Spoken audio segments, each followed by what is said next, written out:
সুপ্রিয় দর্শক শ্রোতা ভাই বোন, অনেকে আমাদের কাছে প্রশ্ন রাখেন যে বিবাহের পূর্ব প্রস্তুতি কেমন হওয়া উচিত। একজন বিবাহেচ্ছুক মানুষ যদি সঠিকভাবে বিবাহের পূর্ব প্রস্তুতি নেন, আশা করা যায় আল্লাহ রাব্বুল আলামিন তাকে সুখী এবং শান্তিপূর্ণ দাম্পত্য জীবন উপহার দিবেন। আর সেজন্য আমরা আজ বিবাহের পূর্ব প্রস্তুতিমূলক কয়েকটি পরামর্শ আপনাদের সামনে নিবেদন করতে চাই। বিবাহের জন্য বিবাহেচ্ছুক মানুষের সবচেয়ে বড় এবং প্রথম প্রস্তুতির বিষয় হলো নিজেকে মুত্তাকি, পরহেজগার, পাপের কাজ এবং আল্লাহর অবাধ্যতার কাছ থেকে দূরে থাকার মতো মানুষ হিসেবে গড়ে তুলতে হবে। আমরা সবাই চাই আমাদের জীবনসঙ্গিনী যিনি আসবেন তিনি যেন ফেরেশতার মতো একজন ভালো মানুষ হন। আমরা যদি তাই চাই তাহলে নিজেদেরকে সর্বাগ্রে ভালো মানুষ হিসাবে গড়ে তুলতে হবে। কারণ আল্লাহ রাব্বুল আলামিনের সাধারণ নিয়ম হলো যে ভালো মানুষের সঙ্গে আল্লাহ রাব্বুল আলামিন ভালো মানুষ মিলিয়ে দেন। যদিও ব্যতিক্রম বিচ্ছিন্ন ঘটনা অনেক সময় ঘটে, আল্লাহ তাআলা অনেক সময় পরীক্ষার জন্য সেটি করে থাকেন বা অন্য উদ্দেশ্যে আল্লাহ তাআলা করে থাকেন। যেমন আমরা দেখেছি যে ফেরাউনের মতো খারাপ মানুষের ঘরে আসিয়ার মতো ভালো মানুষ আল্লাহ দান করেছেন। আবার নূহ এবং লূত আলাইহিসসালামের মতো ভালো মানুষদের ঘরে খারাপ এবং অবাধ্য স্ত্রীও আল্লাহ তাআলা দিয়েছেন। অতএব কেউ নিজে খারাপ হলে তার জীবনসঙ্গিনী অবশ্যই খারাপই হবেন, এরকম সহজ সমীকরণ যেন না করেন, এমনটি যেন মনে না করেন। তবে সাধারণ অবস্থায় আমি ভালো হওয়ার চেষ্টা করব, সেক্ষেত্রে আল্লাহ একজন ভালো জীবনসঙ্গিনী আমাকে দিবেন, সে আশা আমি জোরালোভাবে করতে পারি। বিবাহের পূর্ব প্রস্তুতির অংশ হিসাবে আমাদেরকে দ্বিতীয় যে কাজটি করতে হবে তা হলো আল্লাহর কাছে সাধারণ অবস্থাতে সাধারণভাবে দোয়া করতে হবে। আল্লাহ তাআলা যেন আমাদেরকে ভালো জীবনসঙ্গিনী দান করেন, জীবনসঙ্গী দান করেন।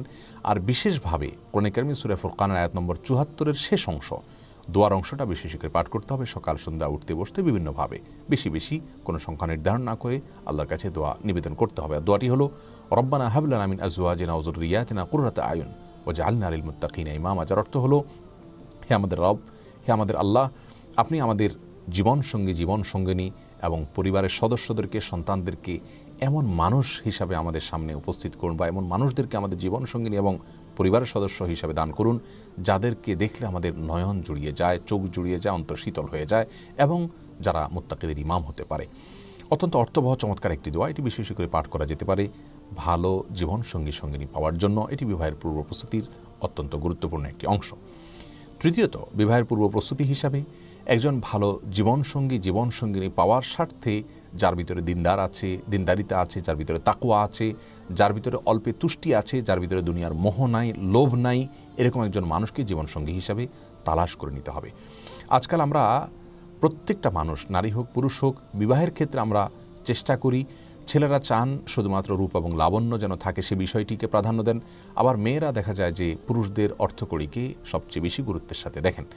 অথচ রাসূল করিম সাল্লাল্লাহু আলাইহি ওয়াসাল্লাম আমাদেরকে বলেছেন ফাসফার বিজাতিদ দ্বীন, বিবাহের ক্ষেত্রে জীবনসঙ্গিনীর দিনদারিতাকে তুমি গুরুত্বের সাথে দেখবে, এবং দিনদার জীবনসঙ্গিনী পেয়ে তুমি জেতার চেষ্টা করবে, কারণ সেটাই প্রকৃত সুখ এবং সেটাই প্রকৃত সমৃদ্ধি।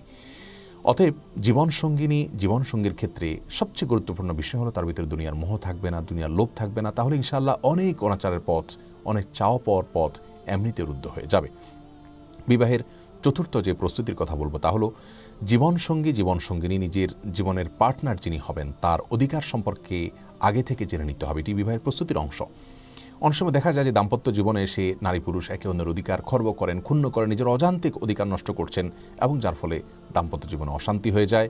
এজন্য বিবাহের আগে থেকে আপনার জীবনসঙ্গী বা জীবনসঙ্গিনীর কী কী অধিকার আল্লাহ তাআলা দিয়েছেন, কোরআন হাদিস দিয়েছে, সেগুলোকে অত্যন্ত ভালোভাবে রপ্ত করে নিতে হবে।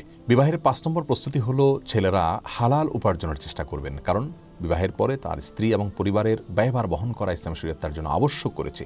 যিনি স্ত্রী এবং পরিবারের ন্যূনতম ব্যয়ভার বহন করার ক্ষমতা রাখেন না, ইসলাম শরীয়ত তাকে বিবাহের নির্দেশ দেয় না, বরং তাকে বিবাহের বিকল্প হিসাবে সিয়াম বা রোজা রাখার পরামর্শ দেয়। অতএব বিবাহের পূর্ব প্রস্তুতি হিসাবে হালাল উপার্জন করার চেষ্টা করতে হবে। হালাল উপার্জন মানে লক্ষ লক্ষ কোটি কোটি টাকা উপার্জন করা নয়। আপনি যদি অল্পে তুষ্ট থাকবেন, দুনিয়ার প্রতি মোহ নয়, এমন জীবনসঙ্গিনী আপনি নেওয়ার বিষয়ে সিদ্ধান্ত নিয়ে থাকেন, তাহলে সেক্ষেত্রে আপনার হালাল উপার্জনের ডেফিনিশন অত্যন্ত সংক্ষিপ্ত হবে।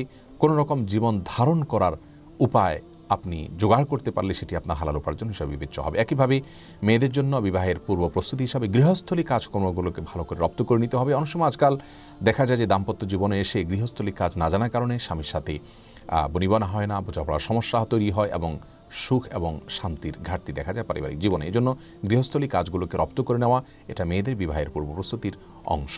৬ নম্বর প্রস্তুতি হলো বিবাহের আগে থেকে তালাকের মাসাইলগুলো ভালো করে জেনে নিতে হবে। কি পদ্ধতিতে তালাক দেওয়া জায়েজ, কোনভাবে তালাক দেওয়া নিষিদ্ধ, কোন সময় তালাক দেওয়া যায়, কোন সময় তালাক দেওয়া যায় না, তালাকের কথা বলার আগে কতটা সাবধানতা অবলম্বন করতে হয়, তালাক কত স্পর্শকাতর বিষয়, এই বিষয়গুলোকে আগে থেকে জেনে নিতে হবে। বেশিরভাগ পরিবারে দেখা যায় যে তালাক দেওয়ার পর এসে আফসোস করেন, আক্ষেপ করেন এবং বলেন যে আমি তো আসলে জানতাম না। এই জন্য বিবাহের আগে থেকেই তালাকের মাসআলাগুলো জেনে নেওয়া, জেনে রাখা এটা দোষণীয় নয়, বরং এটি ভালো বিষয় এবং এটি বিবাহের অত্যন্ত গুরুত্বপূর্ণ একটি প্রস্তুতি বলে আমরা মনে করি। সপ্তম এবং সর্বশেষ প্রস্তুতি হলো পারিবারিক ব্যবস্থাপনা এবং প্যারেন্টিং সংশ্লিষ্ট যে সমস্ত কোর্সগুলো পাওয়া যায়, নারী এবং পুরুষ উভয়কে সেই কোর্সগুলো করে নিতে হবে। আজকাল অনেক ওলামা একরাম অনেক ভালো ভালো কোর্স অফার করে থাকেন, যে কোর্সগুলোর মাধ্যমে আমরা আমাদের পারিবারিক যে বিধিবিধানগুলো সেগুলো জানতে পারবো। পুরুষ তার শ্বশুরবাড়ির কার সাথে দেখা করতে পারবেন না পারবেন, মেয়ে তিনি তার শ্বশুরবাড়ির কার সাথে দেখা করতে পারবেন না পারবেন, কার প্রতি তার কি কর্তব্য আছে না আছে, এই বিষয়গুলো জানতে পারবেন। এবং একজন মেয়ে মানুষ তিনি তার স্বামীর সংসারে গেলে বা যৌথ পরিবারে বা একাকী থাকলে সেখানে কি কি সমস্যা সাধারণত ফেস করে থাকেন, সেগুলো কিভাবে তিনি ট্যাকেল দিবেন। এবং পুরুষ মানুষও বিবাহের পরে তার মা বাবা ভাই বোনের দিক থেকে বা শ্বশুরবাড়ির দিক থেকে কি কি সমস্যাগুলো সচরাচর এগুলোর মুখোমুখি হতে পারেন, যেগুলো আমাদের সমাজে হয়ে থাকে, বিবাহ এবং পরিবার ব্যবস্থাপনা সংশ্লিষ্ট কোর্সগুলো করার মাধ্যমে আমরা সেসব বিষয়গুলোকে অত্যন্ত ভালোভাবে সমাধান করার পথ রপ্ত করতে পারবো। এজন্য এই কোর্সগুলো করে নেওয়া এটাও বিবাহের অত্যন্ত গুরুত্বপূর্ণ একটি প্রস্তুতি। আমরা এই সমস্ত প্রস্তুতিগুলোকে যদি গুরুত্বের সাথে আগে থেকে নেই, ইনশাআল্লাহ বিইذনিল্লাহ দাম্পত্য জীবনে আল্লাহ রাব্বুল আলামিন আমাদেরকে সুখ এবং শান্তি দান করবেন।